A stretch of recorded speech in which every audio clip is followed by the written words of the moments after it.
Les difficultés auxquelles sont confrontés les habitants touchés par le projet Tanamasinge s'intensifient. Le lac de 120 hectares qui alimentait les rizières des habitants de la région a été obstrué par les eaux de ruissellement provenant de l'érosion causée par le projet. Où est passée la totalité des financements alloués au fonds routier, se demandent les membres de l'association transporteurs camionneurs qui ont exhorté aujourd'hui des clarifications et la transparence dans la gestion de ce fonds. Dans l'actualité internationale, au Gaza, 5 personnes ont été tuées dans des largages d'aide humanitaire.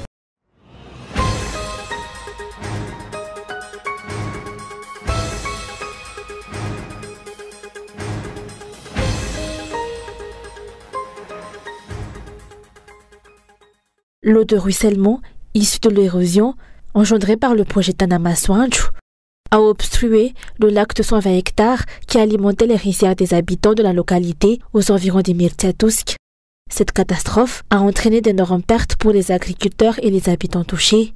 En effet, de nombreuses personnes dépendent des terres touchées pour leur subsistance, ce qui impacte également l'économie locale.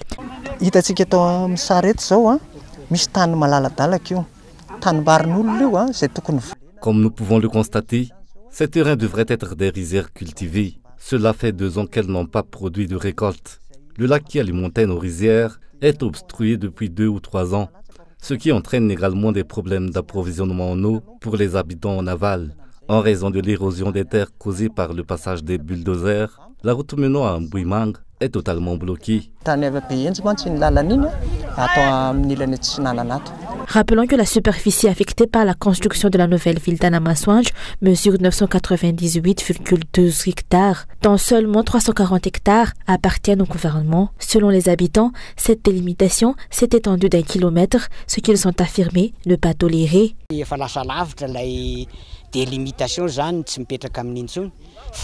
La délimitation s'est étendue au-delà de ce qui était initialement prévu, s'étendant sur 1 kilomètre supplémentaire. Cette expansion non conforme nous a pris au dépourvu. Nous n'avons pas pu rester les bras croisés et avons mis en place des stratégies pour contrer le projet Tanamasinge qui empiète sur 640 hectares de terrain appartenant aux habitants, en plus d'1 kilomètre de terrain supplémentaire. Nous avons décidé de médiatiser cette affaire afin de la porter à l'attention du reste du pays et surtout des dirigeants. Nous espérons que les dirigeants seront attentifs aux difficultés de leur peuple. Nous avons également une autre stratégie, celle de mobiliser tous les habitants pour communiquer en temps réel tout événement nouveau, afin que nous puissions nous mobiliser à temps pour lutter contre cette forme de spoliation de nos terres.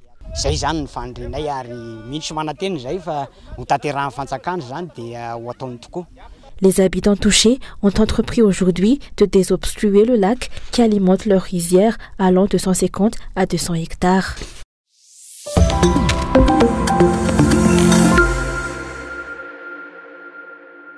Les membres de l'ACT, ou l'Association transporteurs camionneurs, ont exhorté aujourd'hui des clarifications concernant l'état actuel du fonds routier, OFR, et exigé une transparence dans sa gestion. Où est passée la totalité des fonds alloués au OFR? Telle est la principale interrogation de l'association face à l'état actuel des routes nationales à Madagascar. L'association déplore un dysfonctionnement dans la gestion des fonds du FR et exhorte les autorités compétentes à résoudre ce problème.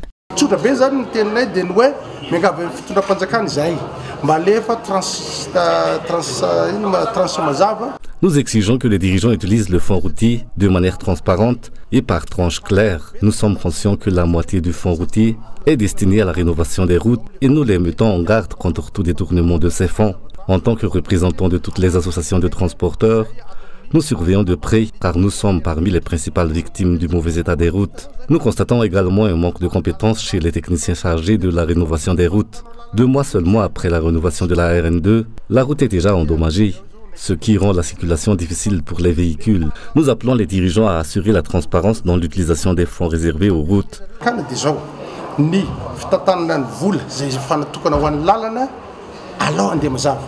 Rappelons qu'il y a 1 an, l'ACT avait tenté de déposer une demande d'enquête parlementaire sur le fonds routier auprès de l'Assemblée nationale via les députés. Cette demande n'a pas été approuvée. Le président de l'ACT a souligné que l'association n'était pas opposée au rétablissement des stations de pesage, mais qu'il était crucial de prendre des mesures contre les cas de corruption qui peuvent survenir qui avaient été à l'origine de conflits antérieurs.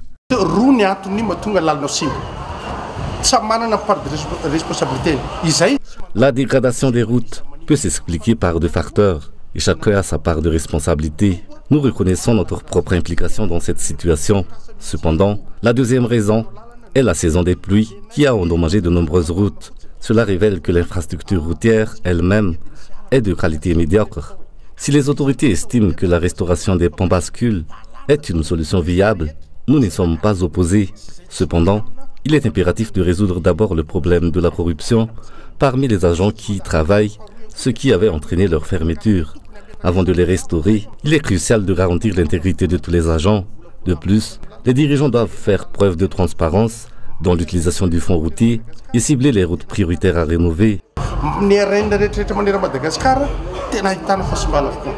La plupart des routes nationales du pays sont actuellement complètement endommagées, en particulier la RN2, qui est cruciale pour le transport des produits depuis le port de Thomasne.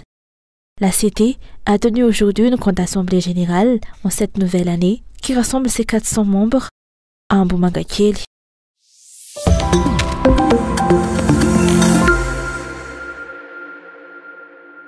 Les dirigeants actuels n'ont pas de politique claire pour développer le pays, selon le secrétaire général du parti Fiumbunan, et créent ainsi diverses diversions pour que le citoyen oublie la réalité et leurs souffrances. Pourtant, les difficultés ne cessent d'augmenter, avec le prix du riz atteignant maintenant entre 1200 et 1400 AGH le coblé, sans parler des coupures de courant, de l'insécurité et de l'état actuel des routes. Les dirigeants n'ont pas de politique claire pour le développement du pays, ce qui entraîne une augmentation continue des difficultés des Malgaches. Les problèmes qui ont persisté pendant le premier mandat du président n'ont toujours pas été résolus et de nouveaux problèmes s'ajoutent désormais à la liste. Pour masquer leur incapacité à résoudre ces problèmes, les dirigeants ont recours à la création de diversions, notamment par l'adoption de lois controversées qui suscitent la polémique sur les réseaux sociaux. La création de nouveaux districts et régions ne devrait pas aussi être entreprise par les dirigeants à l'approche des élections. Les récentes remarques de la représentante de l'Union européenne sur l'utilisation non transparente de leur aide sont aussi une source d'embarras pour le gouvernement.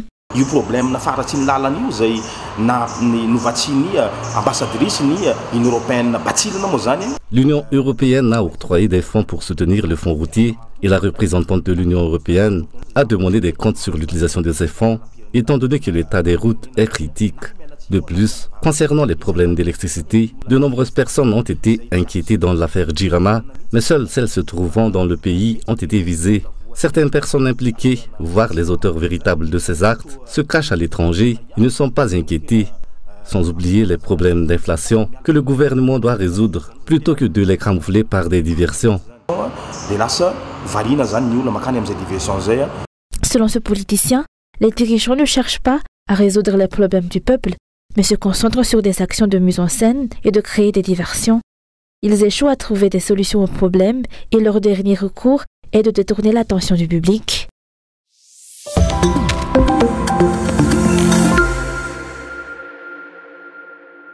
L'ambassade de Madagascar à Paris n'a pas pleinement assumé le rôle et la responsabilité qui lui incombent en ne soutenant pas, comme elle le fait habituellement, la délégation malgache dirigée par la présidente de l'Assemblée nationale, Christine Rassana-Mahassou. En passage dans la capitale française, cette dernière s'est rendue à l'Élysée lors de l'Assemblée générale des présidentes internationales de l'Assemblée nationale qui s'est tenue à Paris. Ce manque de considération témoigne du fait que le régime actuel ne reconnaît pas pleinement la dignité de l'Assemblée nationale, et ceci depuis que le Premier ministre n'a plus assisté au face-à-face suite à la motion de censure en décembre 2022, même si cette rencontre est prévue dans la Constitution et relève de la responsabilité de l'Assemblée nationale en tant que superviseur du gouvernement.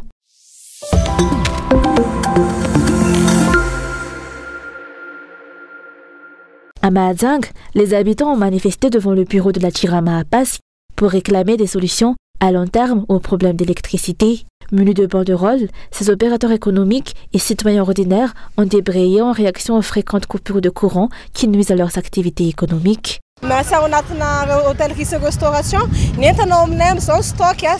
Je travaille dans l'hôtellerie et la restauration. Tous nos stocks ont été détruits et nous avons dû tout jeter. Nous sommes également impliqués dans l'élevage de poulets de chair. Et comme nous sommes dans une zone chaude, cela nécessite des ventilateurs et les extracteurs d'air qui fonctionnent en continu.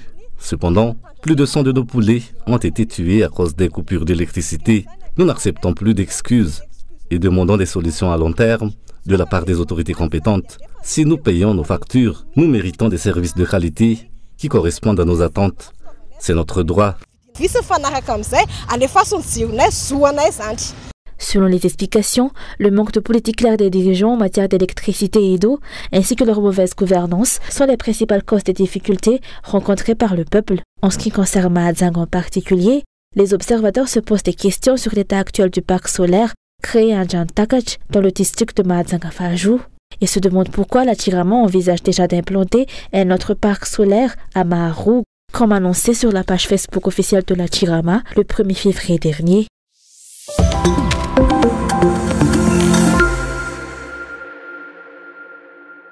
Le principal problème qui entraîne l'augmentation du coût de la vie est le manque d'activité économique de production, a déclaré un économiste.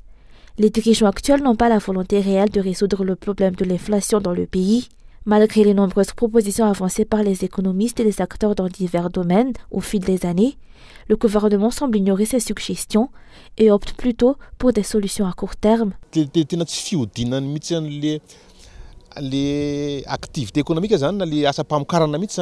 Le principal problème qui entraîne l'augmentation du coût de la vie est le manque d'activité économique de production. Nous pouvons très bien importer du riz bon marché, mais jusqu'à quand?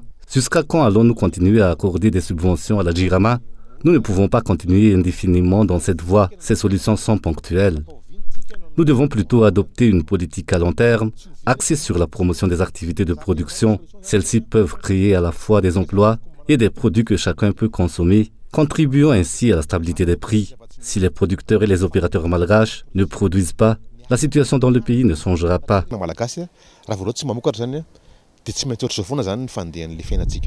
En plus de permettre de contrôler l'inflation, l'économiste a affirmé que la promotion de la production stimulera également l'économie.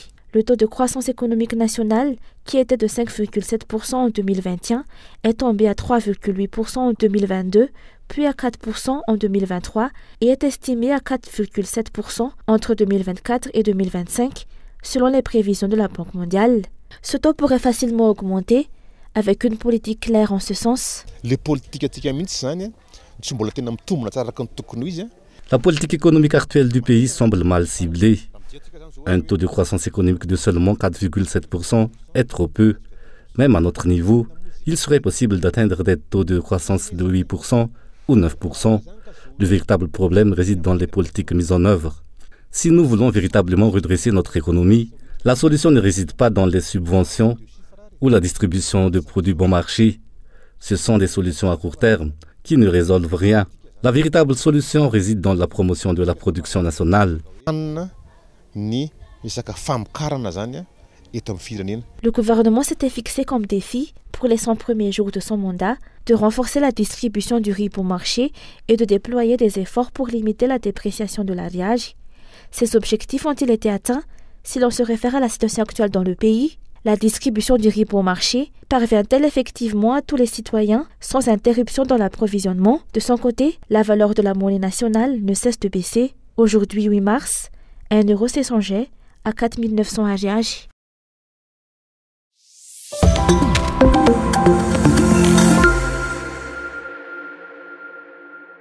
La jeunesse malgache va participer cette année à un grand concours international d'art oratoire en langue française. La capacité à parler en français en public est une compétence importante et caractérise la jeunesse malgache. Les jeunes talents malgaches excellent en slam et dans de nombreuses autres formes d'art oratoire qu'il est essentiel d'exploiter. C'est pourquoi ils participent à des compétitions internationales.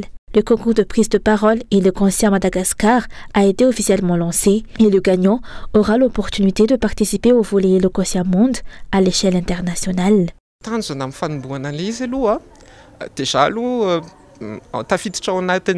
Offrir une plateforme aux jeunes afin qu'ils puissent exprimer et exploiter leurs talents sur la scène locale et internationale est l'une des visions de la Fédération des clubs d'art oratoire. Nous comptons parmi nous des slameurs, des poètes et des jeunes doués en art oratoire en langue française.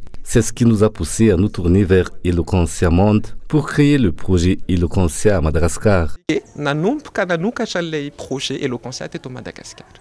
Outre la participation aux concours internationaux, des formations gratuites en prise de parole sont également offertes aux jeunes malgaches. La fédération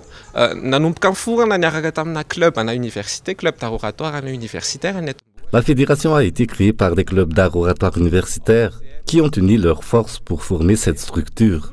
Nos activités comprennent des formations gratuites, des ateliers et un soutien aux jeunes dans leur participation à des concours internationaux. En plus d'Eloquentia, depuis 2023, nous avons également le championnat mondial de la AI, une compétition par équipe pour laquelle la fédération sélectionne et forme les jeunes malgaches participants.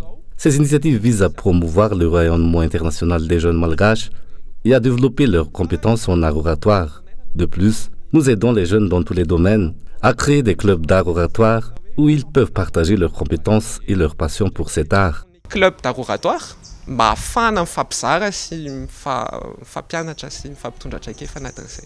Selon les explications, la participation à Eloquentia Madagascar est ouverte aux jeunes de 18 à 30 ans.